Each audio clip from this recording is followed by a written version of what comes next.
चलो बच्चों देखो आज क्या समझना है। आज क्लास 12 की फिजिक्स बिल्कुल शुरुआत से स्टार्ट करते हैं। ठीक है, ध्यान से समझना। जो है सभी पूरी फिजिक्स आ जाएगी। फिजिक्स सबसे आसान सब्जेक्ट है। ठीक है, चलो देखो देखो पहला क्या है चैप्टर, स्थिर वैद्युत की है। देखो क्लास 12 की फिजिक्स है स्थिर वैद्युत की। स्थिर का मतलब क्या होता है बच्चों?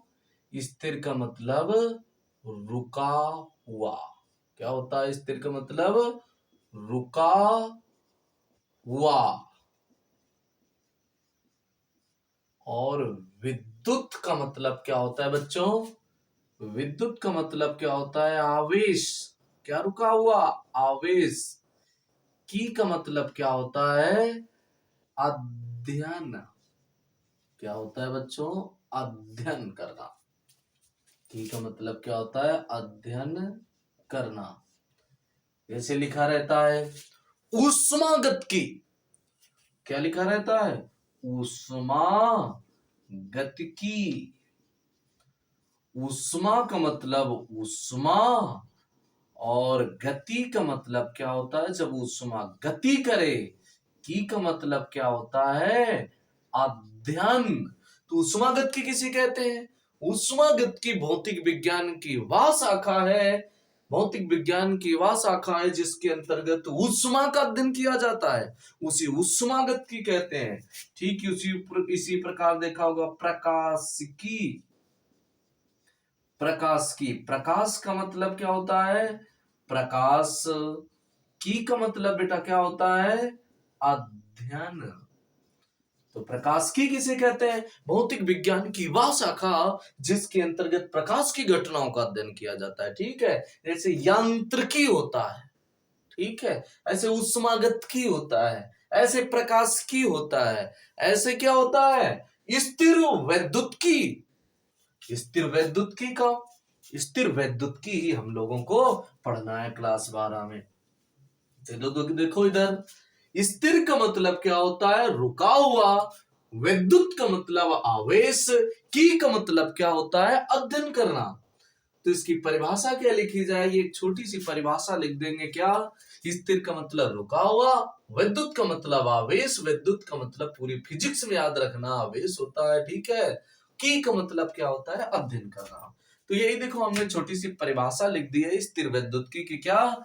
भौतिक विज्ञान की वह शाखा, भौतिक भौतिक विज्ञान की वह शाखा जिसके अंतर्गत स्थिर आवेश का अध्ययन किया जाता है उसे स्थिर वैद्युतिकी कहते हैं। समझ गए ना? तो इसमें खुद लिखा है स्थिर वैद्युतिकी। स्थिर का मतलब रुका हुआ, वैद्युत का मतलब आवेश, की का मतलब अध्ययन करना। तो भौतिक विज्ञान की वह शाखा जिसके अंतर्गत स्थिर आवेश का अध्ययन किया जाता है उसे स्थिर वैद्युतिकी कहते हैं। मतलब रुके हुए आवेश का अध्ययन किया जाता है उसे स्थिर वैद्युतिकी कहते हैं। चलो अब आगे देखो आवेश के बारे में कैसे धीरे धीरे से चर्चा हुई। देखो एक वैज्ञानिक थे, उनका नाम क्या था? थिल्स नाम के वैज्ञानिक थे। क्या नाम था उनका? थिल्स नाम के वैज्ञानिक थे। स्थिर वैद्युत की समझ गए ना? अब देखो एक वैज्ञानिक थे, उनका क्या नाम था? थिल्स। उनका क्या नाम था? थिल्स नाम के वैज्ञानिक थे। ध्यान से समझना जो है। मान लो कि ये क्या है? थिल्स नाम के वैज्ञानिक है। कौन है ये? थिल्स नाम के वैज्ञानिक है। ये कौन है भैया? थिल्स नामक वैज्ञानिक है। और थिल्स साहब ने क्या किया था? थिल्स साहब ने दो वस्तुओं को घर्षण द्वारा आवेशन को बताया था।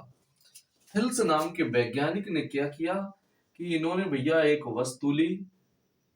क्या ली? दो वस्तुएं ली। कितनी वस्तुएं? दो वस्तुएं ली। कौन कौन सी ये वस्तुएं थी? एक पहली जो फर्स्ट वस्तु ली, इसको क्या कहते हैं? ये फर्स्ट वस्तु क्या थी? फर्स्ट वस्तु क्या थी? क्या ली थी इन्होंने? अंबर नामक पदार्थ की सड़क। क्या थी ये?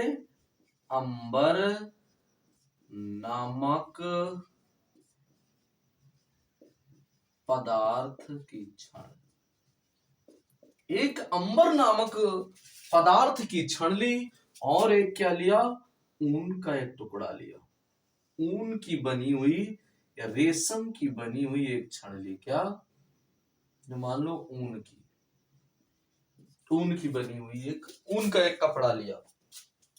तो थिल्स साहब ने क्या किया कि एक अंबर नामक, आज से 2500 वर्ष पहले, लगभग कितना, लगभग 2500 वर्ष पहले, कितना वर्ष पहले, 2500 वर्ष पहले की ये बात है। ठीक है, आज से लगभग 2500 वर्ष पहले, आज से लगभग 2500 वर्ष पहले थिल्स नाम के एक वैज्ञानिक आए थे। इन्होंने क्या कहा था, इन्होंने क्या किया था, एक अंबर नामक पदार्थ की छण ली थी और एक ऊन का टुकड़ा लिया था, मतलब ऊन का एक कपड़ा लिया था या ऊन का एक टुकड़ा लिया था। इन दोनों वस्तुओं को इन्होंने क्या किया था, तेजी से जब रगड़ा, और जब तेजी से रगड़ा तो ये दोनों क्या हो गई थी, आवेशित हो गई। जब इन दोनों को थिल्स नाम के वैज्ञानिक ने क्या किया, रगड़ा, और रगड़ने के बाद क्या हो गई, ये वस्तुएं क्या हो गई, भी अंबर नामक जो पदार्थ की वस्तु थी ये क्या हो गई, दोनों वस्तुएं आवेशित हो गई। ये मान लो अंबर नामक,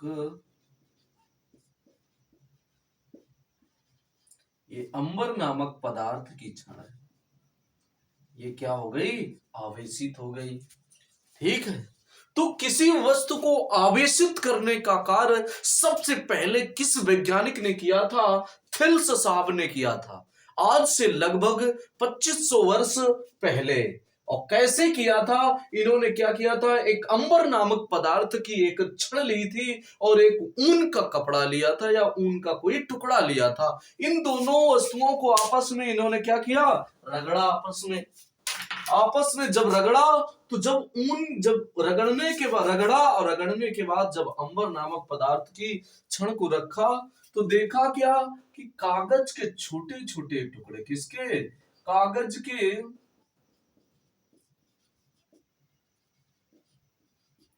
छोटे छोटे टुकड़े क्या हो रहे थे, इसमें चिपक रहे थे। कागज के छोटे छोटे टुकड़े क्या हो रहे थे, इसमें आकर्षित हो रहे थे। तो इन्होंने क्या कहा कि भैया एक ऐसी वस्तु हो गई है, आवेशित वस्तु हो गई है। ठीक है, कैसी वस्तु हो गई है, वस्तु आवेशित हो गई है। लेकिन उस समय इनकी बात किसी ने मानी नहीं थी, इनकी बात उस समय किसी व्यक्ति ने मानी नहीं थी। यहीं से आवेश की परिभाषा आई, समझ गए ना। तो तुमसे पेपर में पूछा जाए, सबसे पहले किसी वस्तु को आवेशित करने का कार्य किसने किया था, थिल्स साहब ने किया था, आज से लगभग 2500 वर्ष पहले। कैसे किया था, इन्होंने एक अंबर नामक पदार्थ की छड़ ली थी, इन्होंने एक अंबर नामक पदार्थ की छड़ ली थी और एक ऊन का एक टुकड़ा लिया था। इनको आपस में रगड़ा, और रगड़ने के बाद जब अलग किया, तो अंबर नामक पदार्थ की छड़ के पास में जब कागज के छोटे छोटे टुकड़े ले गए, तो ये टुकड़े क्या रहे थे, इस अंबर नामक पदार्थ की छड़ की ओर आकर्षित हो रहे थे। तो इन्होंने क्या कहा कि ये जो वस्तु है ये आवेशित हो गई है।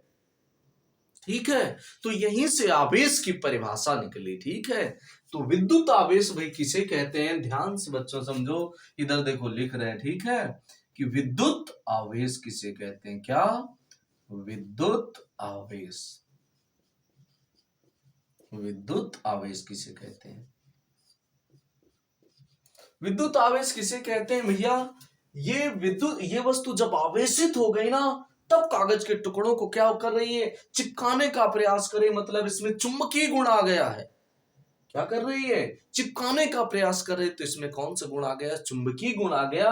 और ये वैद्युत मतलब कि आवेश की ये वस्तु आवेशित हो गई। और जब किसी वस्तु में आवेश होता है तो उसमें वैद्युत का गुण भी आ जाता है। कौन कौन सा गुण, ये भैया इसमें चिपक रहे थे, तो इसमें कौन सा गुण है, देखो एक आ गया, एक तो भैया चिपक रहे थे तो चुंबकीय गुण आ गया, कौन सा, चुंबकीय गुण आ गया। और जब ये वस्तु आवेशित हो गई, तो इसमें पता है और कौन सा गुण आ गया, चुंबकीय तथा वैद्युत का गुण भी आ गया। कौन सा? वैद्युत तथा चुंबकीय, वैद्युत तथा चुंबकीय क्षेत्र जैसी प्रवृत्ति बन गई कि मतलब ये जब आवेशित हो गया, आवेश है तो विद्युत है, ठीक है। जब ये वस्तु आवेशित हो गई तो इन्होंने कहा कि इसके अंदर क्या है कि विद्युत उत्पन्न हो गया है, और जब ये चिपकने का प्रयास करने लगी तो इसमें कहा कि चुंबकीय क्षेत्र भी उत्पन्न हो गया है, मतलब चुंबकीय प्रभाव भी उत्पन्न हो गया है। तो विद्युत आवेश किसे कहेंगे? विद्युत आवेश किसी वस्तु का अवागुण है। भाई इस वस्तु का क्या गुण है? विद्युत आवेश किसी वस्तु का अवागुण है जो वैद्युत तथा चुंबकीय क्षेत्र को उत्पन्न करता है, उसे क्या कहते हैं? विद्युत आवेश कहते हैं। समझ गए ना भाई कि भैया इन्होंने क्या किया, किसी वस्तु को आवेशित करने का कार्य सबसे पहले किसने किया था? थेल्स ने किया था। आज से लगभग 2500 वर्ष पहले इन्होंने क्या किया? एक अंबर नामक पदार्थ की छड़ ली और एक ऊन का टुकड़ा लिया, ठीक है। किसका टुकड़ा? ऊन का टुकड़ा। और जब इनको आपस में रगड़ा तो रगड़ने के बाद अंबर नामक पदार्थ की छड़ को कागज के छोटे छोटे टुकड़ों के पास जब ये ले गए तो ये क्या हो रहे थे? चिपक रहे थे। और जब चिपकने लगे तो इन्होंने कहा कि भैया ये क्या हो गई है? वस्तु आवेशित हो गई है। और जब आवेशित हो गई तो इन्होंने क्या कहा कि इसके अंदर क्या आ गया कि वैद्युत का गुण आ गया। और जब ये चिपकने लगे ना, और जब ये चिपकने लगे तो इन्होंने कहा कि इसके अंदर क्या आ गया? चुंबकीय गुण भी आ गए। कौन कौन से गुण? विद्युत के गुण भी आ गए, और इसके अंदर कौन से गुण आ गए? चुंबकीय गुण आ गए। तो यहीं से परिभाषा बना दी जाएगी, एक कैसी वस्तु है? आवेशित वस्तु है। कैसी वस्तु है? आवेशित वस्तु है। तो भैया विद्युत आवेश की यहीं से परिभाषा बन जाती है। क्या लिखेंगे विद्युत आवेश में? कि विद्युत आवेश किसी वस्तु का वह गुण है जो विद्युत क्षेत्र तथा चुंबकीय क्षेत्र को उत्पन्न करता है, उसे विद्युत आवेश कहते हैं। चलो देखो हम लिखे दे रहे, विद्युत आवेश किसे कहते हैं? विद्युत आवेश, विद्युत आवेश किसी वस्तु का, विद्युत आवेश किसी वस्तु का वह गुण है, वह गुण है जो विद्युत क्षेत्र, जो विद्युत क्षेत्र तथा चुंबकीय क्षेत्र, चुंबकीय क्षेत्र उत्पन्न करता है, उसे विद्युत क्षेत्र कहते हैं। समझ गए ना? देखो कि भैया क्या किया कि स्थिर विद्युत की पढ़ रहे। स्थिर का मतलब रुका हुआ, विद्युत का मतलब आवेश की का मतलब अध्ययन करना। स्थिर विद्युत की क्या होती है? स्थिर विद्युत की भौतिक विज्ञान की वह शाखा जिसके अंतर्गत स्थिर आवेश का अध्ययन किया जाता है, उसे स्थिर विद्युत की कहते हैं। फिर क्या होता है कि स्थिर विद्युत की में आप जब आगे पढ़ेंगे ना तो देखो, इसको साफ कर देते हैं, ठीक है, लिख लेना।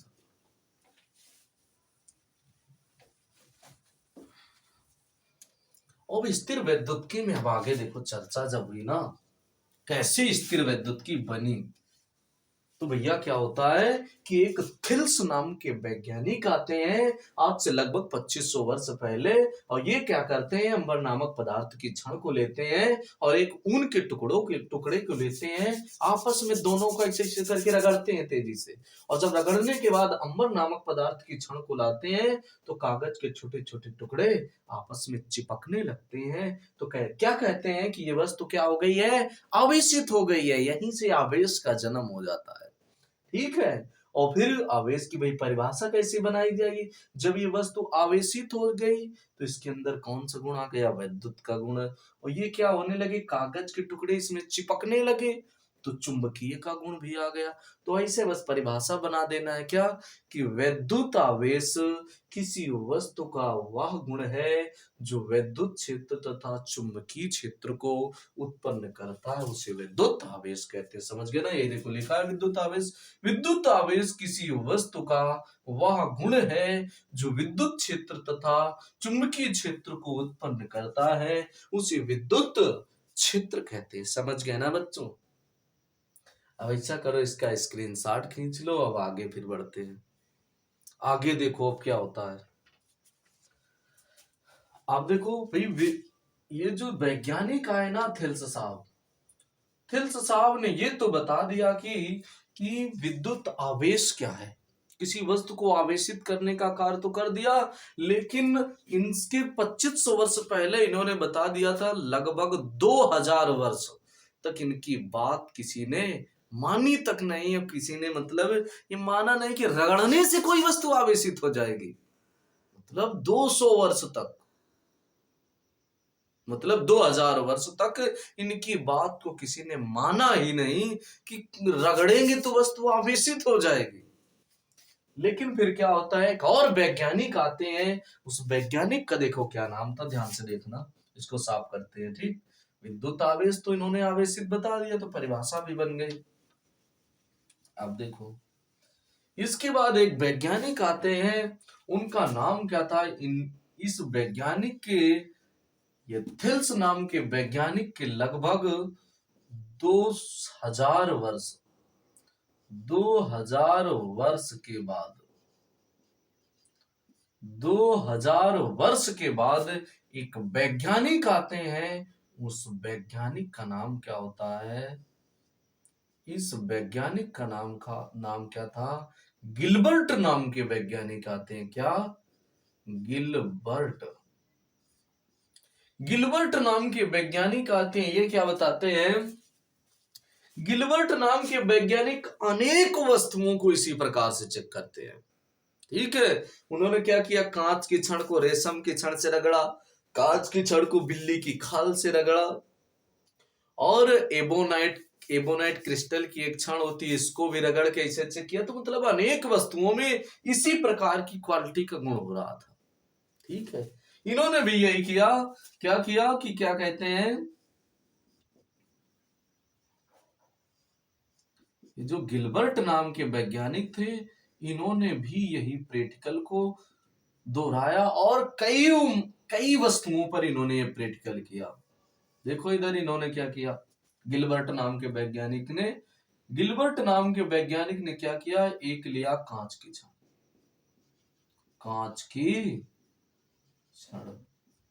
कांच की छड़ लिया, और एक लिया इन्होंने रेशम की छड़।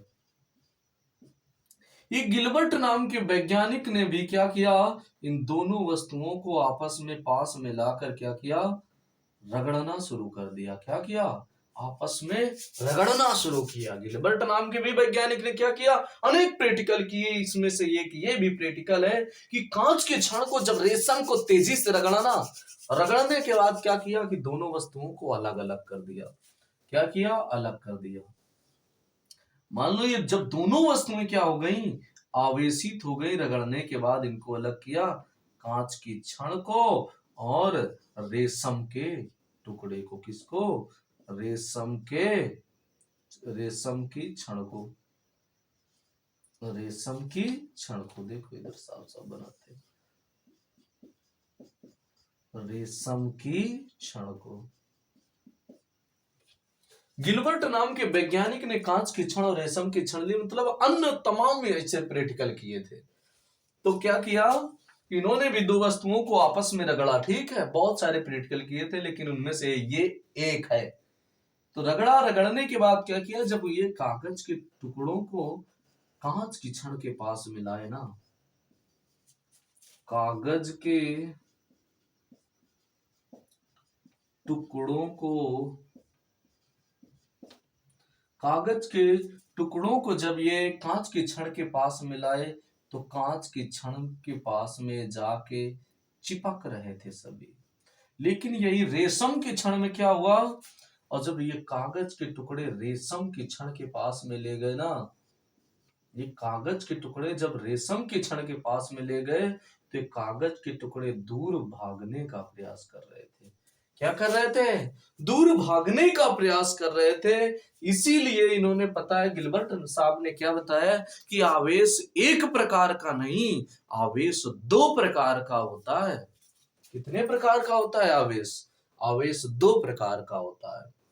आवेश, देखो इधर, किसी वस्तु को आवेशित करने का कार्य किसने किया था? थिल्स ने किया था। आवेश दो प्रकार का होता है, किसने बताया था? गिलबर्ट ने बताया था। ठीक है, गिलबर्ट साहब ने यह बताया कि आवेश एक प्रकार का नहीं, आवेश दो प्रकार का होता है, क्योंकि उन्होंने इन दोनों वस्तुओं को जब आपस में रगड़ा और ये दोनों वस्तुएं हो गई आवेशित। जब इनको अलग अलग किया तो ये कागज के छोटे छोटे टुकड़ों के पास में जब कांच की छड़ को ले गए तो इसमें ये कागज के टुकड़े चिपक रहे थे, जबकि रेशम की छड़ भी आवेशित थी, इससे कागज के टुकड़े दूर भाग रहे थे। तो ये समझ गए कि भैया आवेश एक प्रकार का नहीं, अगर एक ही प्रकार का होता तो ये कागज के टुकड़े इसमें भी चिपकते।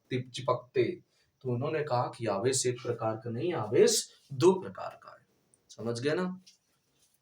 इसके बाद फिर एक और वैज्ञानिक आते हैं। ठीक है, उस वैज्ञानिक का क्या नाम था? इनके बाद एक और वैज्ञानिक आते हैं। उस इनके बाद गिलबर्ट साहब के बाद एक और वैज्ञानिक आते हैं। उस वैज्ञानिक का क्या नाम था? गिलबर्ट साहब के बाद एक और वैज्ञानिक आते हैं। इन वैज्ञानिक का क्या नाम था? इस वैज्ञानिक का नाम था बेंजामिन फ्रैंकलिन। क्या नाम था?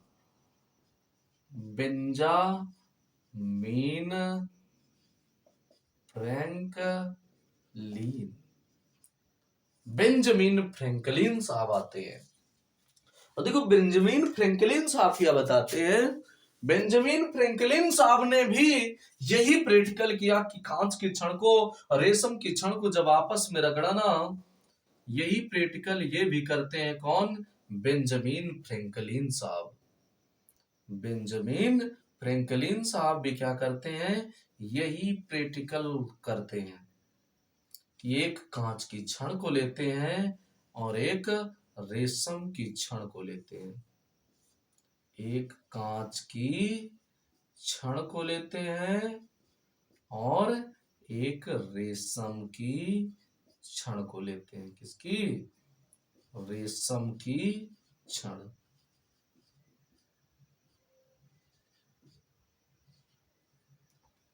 देखो इधर, बेंजामिन फ्रैंकलिन साहब क्या करते हैं? एक कांच की छड़ को लेते हैं और एक रेशम की छड़ को लेते हैं। किसकी?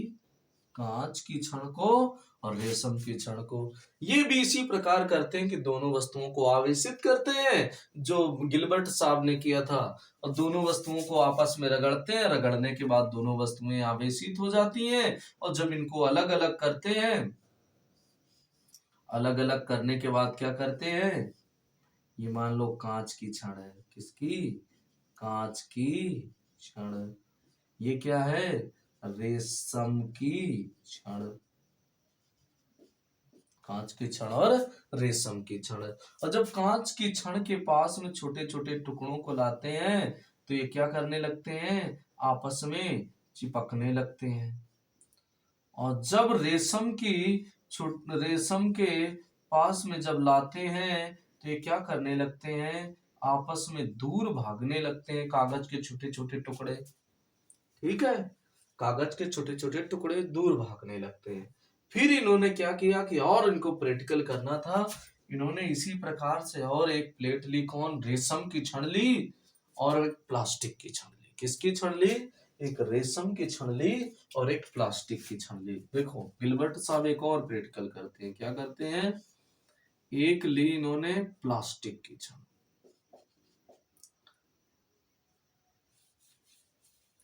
देखो इधर, तो इन्होंने ये बता दिया। देखो इधर एक बार पूरा सुनो। किसी वस्तु को आवेशित करने का कार्य सबसे पहले किसने किया था? थिल्स ने किया था। कब किया था? आज से लगभग 2500 वर्ष पहले किया था। और इन्होंने किन वस्तुओं को आवेशित किया था घर्षण के द्वारा? अंबर नामक पदार्थ की क्षण ली थी, ऊन की क्षण ली थी, और इन्होंने बता दिया था कि ये वस्तु क्या हो गई, रगड़ने के बाद आवेशित हो गई है। फिर उसके बाद कौन से वैज्ञानिक आते हैं? गिलबर्ट साहब आते हैं लगभग 2000 वर्ष के बाद। कितने वर्ष के बाद? लगभग 2000 वर्ष के बाद आते हैं। ये कांच की छड़ और रेशम की छड़ को लेते हैं, आपस में रगड़ते हैं, दोनों वस्तुएं आवेशित हो जाती हैं।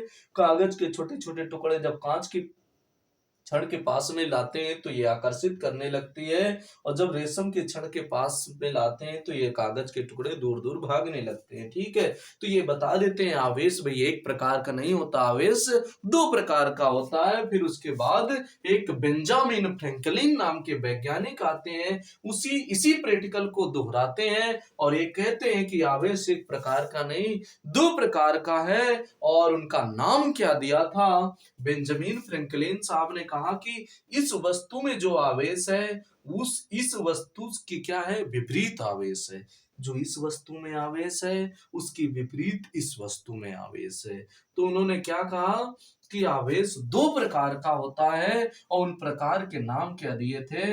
एक धन आवेश, उन प्रकार के नाम इन्होंने क्या दिए थे? नंबर एक धन आवेश और ऋण आवेश। धन आवेश और ऋण आवेश। धन आवेश और ऋण आवेश। समझ गए ना? देखो इधर आवेश की चर्चा तुमसे कभी पूछा जाए, बोलो बच्चों, किसी वस्तु को आवेशित करने का कार्य किसने किया था? थेल्स ने किया था, आज से लगभग 2500 वर्ष पहले। ठीक है, कि आवेश दो प्रकार का होता है, ये किसने बताया था? गिलबर्ट साहब ने बताया था। ठीक है, और आवेश धन आवेश ऋण आवेश, धन आवेश ऋण आवेश नाम किसने दिया था? बेंजामिन फ्रैंकलिन साहब ने दिया था।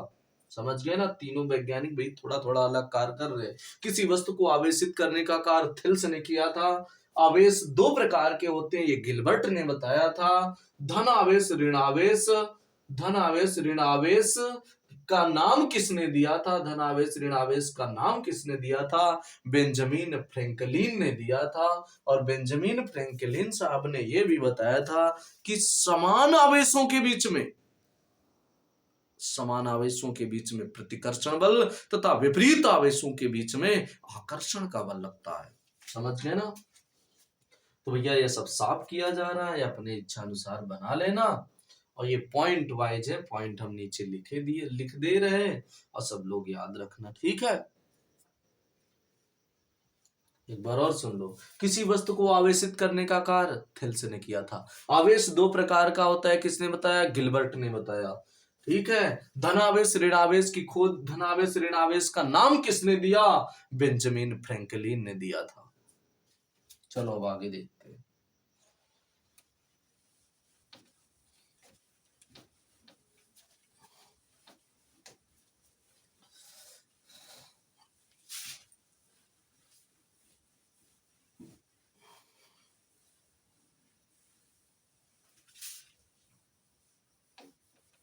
देखो आवेश की परिभाषा लिखी थी ना, आवेश की परिभाषा लिखी थी। आवेश कितने प्रकार के? दो प्रकार के। नंबर एक धन आवेश। कौन सा आवेश? धन आवेश।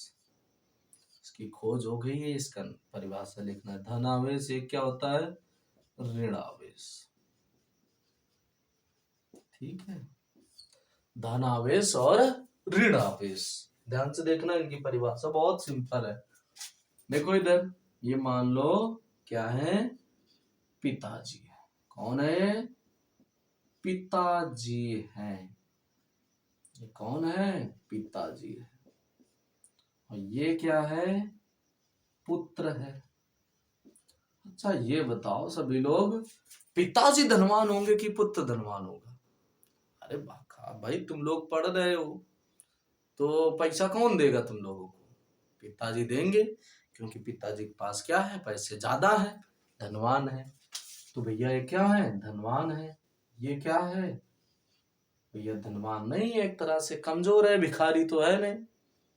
ठीक है, ये भैया पिताजी के पास पैसा है, पुत्र के पास उतना पैसा नहीं है। मतलब कि ये धनात्मक है ऋणात्मक है, धनी है धनी नहीं है, तो ये क्या करेंगे, सदैव अपने पुत्र को पैसे देंगे। क्या करेंगे पिताजी, सदैव पुत्र को पैसे देंगे। नहीं, पुत्र को पैसे देंगे, सदैव नहीं, ठीक है, ये क्या करेंगे, पुत्र को पैसे देंगे। तो याद रखना, इलेक्ट्रॉन का जो त्याग करता है, इलेक्ट्रॉन का जो त्याग करता है उसे धनावेश कहते हैं। इलेक्ट्रॉन का जो त्याग करता है तथा उसमें इलेक्ट्रॉन की कमी होती है, जो इलेक्ट्रॉन का जो त्याग करता है तथा उसमें इलेक्ट्रॉन की कमी होती है उसे धनावेश कहते हैं, उसे धन आवेश कहते हैं, उसे धनावेश कहते हैं। भाई जो इलेक्ट्रॉन का मतलब कि जो रुपए दे रहा है, और जब देता रहेगा तो जितना पहले है उसके अब उतना तो नहीं होगा, धीरे धीरे क्या हो रही, कमी हो रही। तो यही परिभाषा लिख देना है धनावेश की, जो इलेक्ट्रॉन का त्याग करता है, इलेक्ट्रॉन का जो त्याग करता है उसे धनावेश कहते हैं, तथा उसमें इलेक्ट्रॉन की कमी आ जाती है, कमी होती है, उसे धनावेश कहते हैं। ठीक है, अब देखो इसमें क्या लिखना है, धनावेश किसे कहते हैं, धन आवेश इलेक्ट्रॉन का जो त्याग करता है उसे धनावेश कहते हैं, इतने ही लिख देना। ठीक है, ऋण आवेश किसे कहते हैं, ये क्या कर रहा है, ये अगर त्याग कर रहा तो ये ग्रहण कर रहा, इलेक्ट्रॉन का जो ग्रहण करता है, इलेक्ट्रॉन का जो ग्रहण करता है तथा उसमें इलेक्ट्रॉन की अधिकता हो जाती है, अधिकता हो जाती है, उसे ऋण आवेश कहते हैं।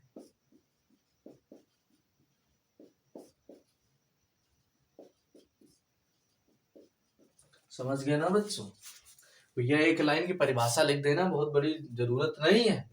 क्या लिखना, धनावेश में, धनावेश में पिताजी क्या करेंगे भैया, इसको सदैव पैसे देंगे, मतलब कि त्याग करेंगे, तो लिख देना इलेक्ट्रॉन का जो त्याग करता है उसे धनावेश कहते हैं, इलेक्ट्रॉन का जो त्याग करता है उसे धनावेश कहते हैं। और ये क्या कर रहा, ग्रहण कर रहा, किसका, इलेक्ट्रॉन का, इलेक्ट्रॉन का जो ग्रहण करता है उसे ऋणावेश कहते हैं। इच्छा हो तो ये वाले लिख देना, जिसमें इलेक्ट्रॉन की कमी होती है उसे धनावेश कहते हैं, जिसमें इलेक्ट्रॉन की अधिकता होती है उसे ऋणावेश कहते हैं। अरे सीधे याद रखना, समझ गए ना, ये भी परिभाषा लिख सकते हैं हम, तो कह रहे शॉर्टकट में लिखना सब लोग, ध्यान से देखो क्या लिखोगे,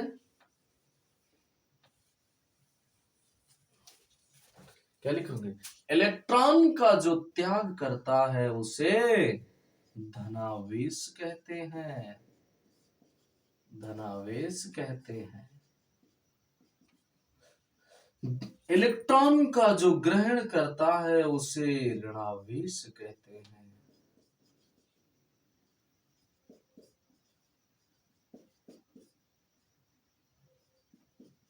समझ गए ना भैया, धनावेश पिताजी क्या होंगे, धनवान होंगे, ये पुत्र क्या होगा, धनवान नहीं होगा, मतलब भिखारी होगा, भिखारी नहीं होगा, मतलब कम होंगे धन।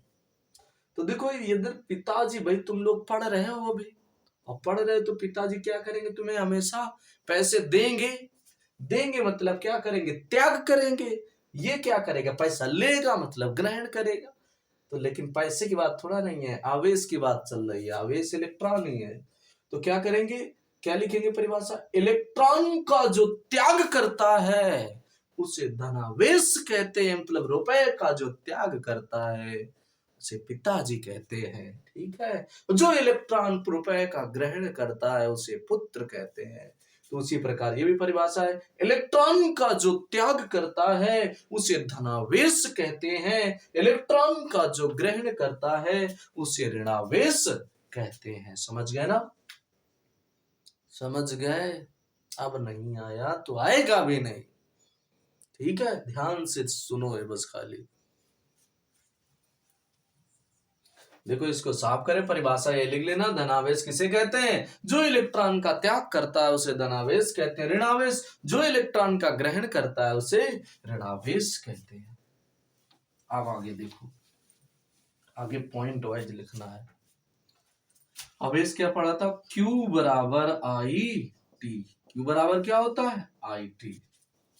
आई क्या है? धारा। एक पॉइंट बना के लिख लेना है। सूत्र है कि विद्युत आवेश, विद्युत आवेश Q बराबर आई टी। आवेश का मात्रक क्या होता है? एम्पियर इंटू सेकेंड, या इसका मात्रक क्या होता है? कूलाम। ठीक है। विद्युत आवेश कैसी राशि है? विद्युत आवेश अदिश राशि है, अदिश राशि है। विद्युत आवेश अदिश राशि, ये पॉइंट नीचे नोट कर लो। ठीक है, कि विद्युत आवेश कैसी राशि है? अदिश राशि है। अब नोट पॉइंट डाल के लिखना है। ठीक है, नोट पॉइंट में देखो क्या लिखना है। ऊपर से लिखें क्या? चलो ऊपर से लिखते हैं। ये लिख लिया ना? नोट पॉइंट में देखो क्या लिखना है। 2-3 पॉइंट लिखना है। ठीक है। नंबर 1, किसी वस्तु को आवेशित करने का कार्य किसने किया था? थिल्स ने किया था।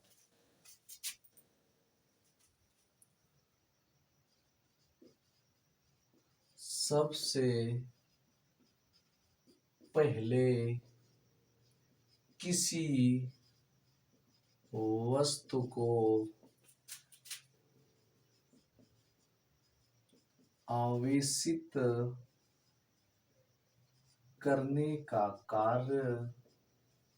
आवेशित करने का कार्य सबसे पहले किसी वस्तु को आवेशित करने का कार्य थिल्स ने किया था। किसने किया था? पूछा जाता है भैया जब आप बड़े एग्जाम दोगे। ठीक है, किसी वस्तु को आवेशित करने का कार्य सबसे पहले थिल्स ने किया था। थिल्स ने किया था। दूसरा नंबर, किसी वस्तु को आवेशित करने का कार्य सबसे पहले किसी वस्तु को आवेशित करने का कार्य थिल्स ने किया था। दूसरा नंबर, आवेश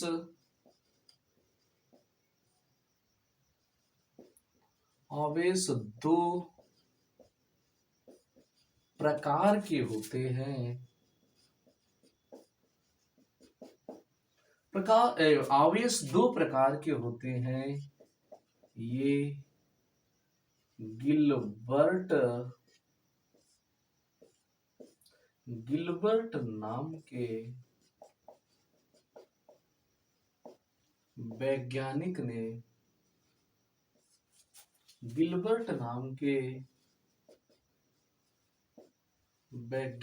ने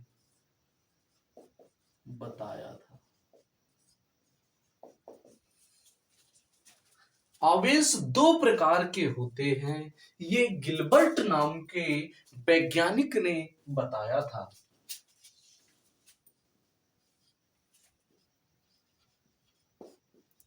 धन आवेश और ऋण आवेश। धन आवेश और ऋण आवेश का नाम बेंजामिन फ्रैंकलिन नाम के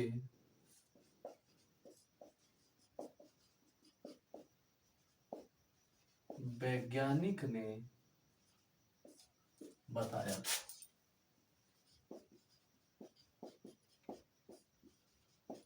वैज्ञानिक ने बताया था मतलब सबसे पहले किसी वस्तु को आविष्कृत करने का कार्य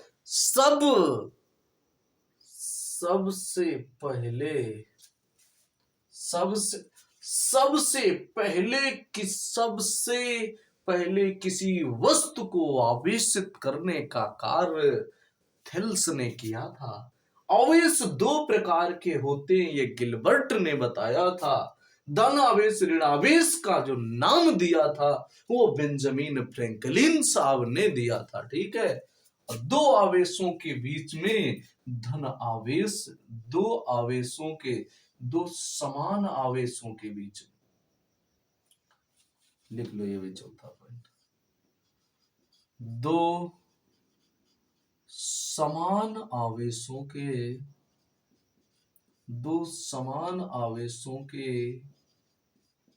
बीच में प्रतिकर्षण बल दो समान आवेशों के बीच में प्रतिकर्षण बल तथा दो विपरीत आवेशों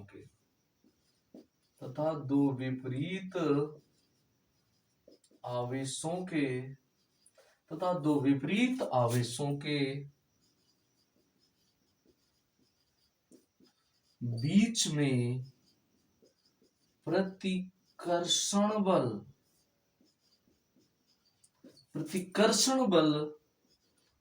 लगता है। ये भी बेंजामिन फ्रैंकलिन ने बताया था। ये भी बेंजामिन फ्रैंकलिन ने बताया था। ये भी बेंजामिन फ्रैंकलिन ने बताया था। देखो इधर, अगर समान आवेश प्लस क्यू और प्लस क्यू तो कौन सा बल?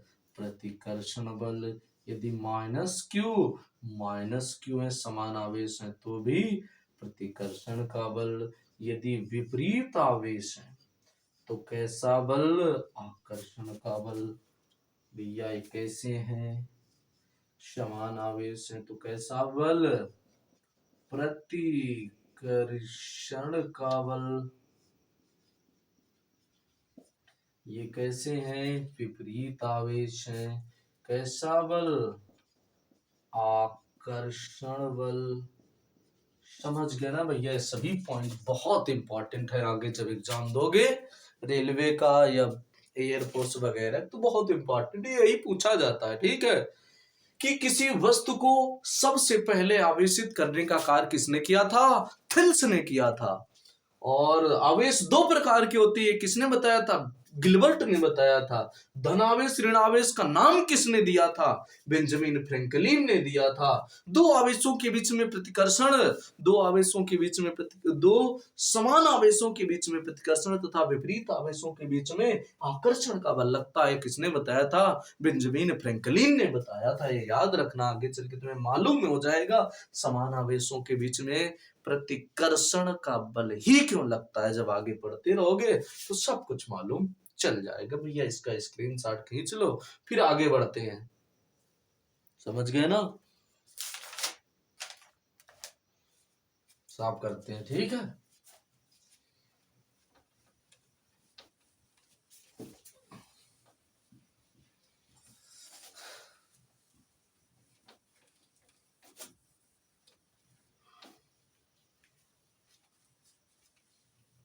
चलो आगे देखो, आगे क्या पढ़ा। देखो समझ गए ना? आज देखो क्या क्या पढ़ा दिया गया। हमने क्या कहा कि सबसे पहले हम लोग किसकी चर्चा करेंगे? स्थिर वैद्युतिकी की। स्थिर का मतलब क्या होता है? सभी को मालूम है ना? स्थिर का मतलब स्थिर, और विद्युत शब्द आ जाए, चाहे फिजिक्स हो चाहे केमिस्ट्री। स्थिर का मतलब क्या होता है बेटा? आवेश। की का मतलब क्या होता है?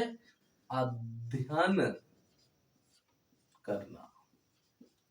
तो यही लिखाई गई थी स्थिर विद्युत की किसे कहते हैं? स्थिर विद्युत की भौतिक विज्ञान की वह शाखा है जिसके अंतर्गत स्थिर आवेश का अध्ययन किया जाता है, उसे स्थिर विद्युत की कहते हैं। समझ गए ना? स्थिर विद्युत की भौतिक विज्ञान की वह शाखा जिसके अंतर्गत स्थिर आवेश का अध्ययन किया जाता है, उसे स्थिर विद्युत की कहते हैं। फिर क्या बताया? फिर उसके बाद क्या आए थे? फिर उसके बाद एक थेल्स नाम के वैज्ञानिक आए थे, और थेल्स साहब ने क्या बताया था? थेल्स साहब किसी वस्तु को आवेशित करने का कार्य किसी वस्तु को आवेशित करने का कार्य सबसे पहले किसने किया था बच्चों? थेल्स साहब ने किया था। ठीक, यहीं से आवेश की परिभाषा बन जाती है। आवेश किसे कहते हैं? आवेश किसी वस्तु का वह गुण है जो विद्युत क्षेत्र तथा चुंबकीय क्षेत्र को उत्पन्न करता है, उसे विद्युत आवेश कहते हैं। और जब आवेश की चर्चा हो रही थी, थेल्स साहब ने बताया था, उसके लगभग 2000 वर्ष के बाद एक गिलबर्ट नाम के वैज्ञानिक आते हैं, फिर कई वस्तुओं को रगड़ करके आवेशित करते हैं, और ये बता देते हैं आवेश एक प्रकार का नहीं, आवेश 2 प्रकार का होता है। उसके बाद एक और वैज्ञानिक आते हैं जिनका नाम क्या था? बेंजामिन फ्रैंकलिन साहब। और बेंजामिन फ्रैंकलिन साहब बताते हैं कि आवेश 2 प्रकार का है, एक का नाम धन आवेश है, एक का नाम ऋण आवेश है। ठीक है, धन आवेश ऋण आवेश का नाम किसने दिया था? बेंजामिन फ्रैंकलिन ने दिया था। और समान आवेशों के बीच में प्रतिकर्षण का बल लगता है, और विपरीत आवेशों के बीच में आकर्षण का बल लगता है, यह भी बेंजामिन फ्रैंकलिन साहब ने बताया था। और बेंजामिन फ्रैंकलिन ने 2 आवेश बताए थे, कौन कौन से? एक धन का आवेश, एक ऋण आवेश। कौन सा आवेश? एक धन आवेश, एक ऋण आवेश। भैया धन आवेश किसे कहते हैं? हमने क्या कहा था? इसको पिता मानना, इसको पुत्र मानना। पिताजी होते हैं धनवान, बेटा क्या होता है? उतना धनवान नहीं होता, कम धनवान होता है, मतलब भिखारी एक तरह से। तो भैया ये क्या करेंगे? सदैव इसको रुपए देंगे, मतलब रुपए का क्या करेंगे? त्याग करेंगे। ये क्या करेगा? रुपए का ग्रहण करेगा। तो इसी प्रकार विद्युत में पड़ रहा है धनावेश, तो मतलब क्या करेंगे? जो इलेक्ट्रॉन का त्याग करता है उसे धनावेश कहते हैं, जो इलेक्ट्रॉन का ग्रहण करता है उसे ऋणावेश कहते हैं। Q बराबर क्या होता है? IT। Q क्या है? I क्या है? धारा, धारा का मात्रक।